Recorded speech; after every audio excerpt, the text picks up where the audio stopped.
you so much for joining us today as I provide an update from the 2024 General Assembly session on key legislation impacting aging services.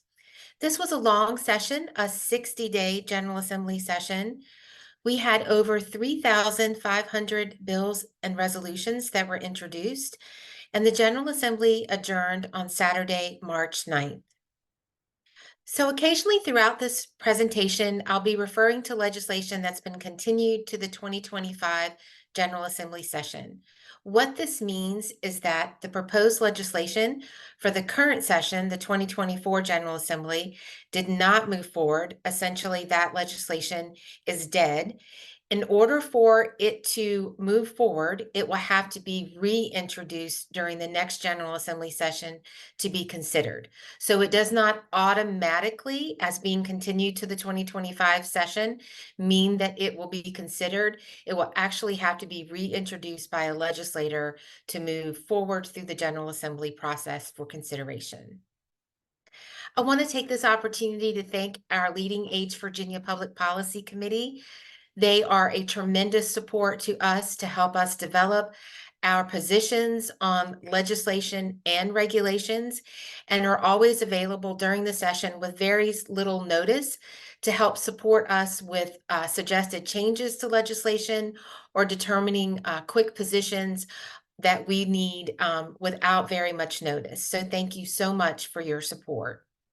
Legislation introduced impacting hospice and palliative care during the 2024 General Assembly session.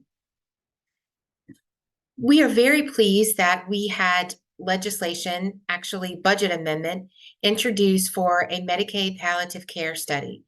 There were two budget amendments, House and Senate, to amend the governor's proposed budget.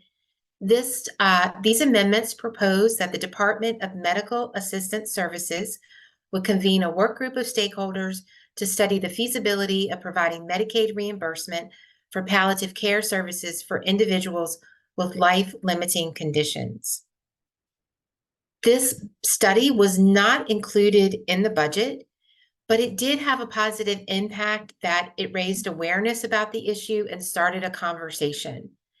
If the legislation had passed, the Medicaid palliative care study would have convened a stakeholders group, and meetings of this stakeholders group conducted an actuarial analysis of data from DMAS and the Virginia All Payers Claims Database, quantified potential supply and demand of palliative care providers and services, estimated cost of those services per member per month, a projected impact on overall cost of care through reductions in avoidable hospitalizations, and general overview recommendations regarding the need and feasibility of such a palliative care benefit or program in Virginia, the most appropriate mechanism for making such change, whether this be through state legislation or through a federal waiver, and coverage for Medicaid only or duly enrolled beneficiaries. We are still looking at opportunities to move forward with this study through possible grant opportunities.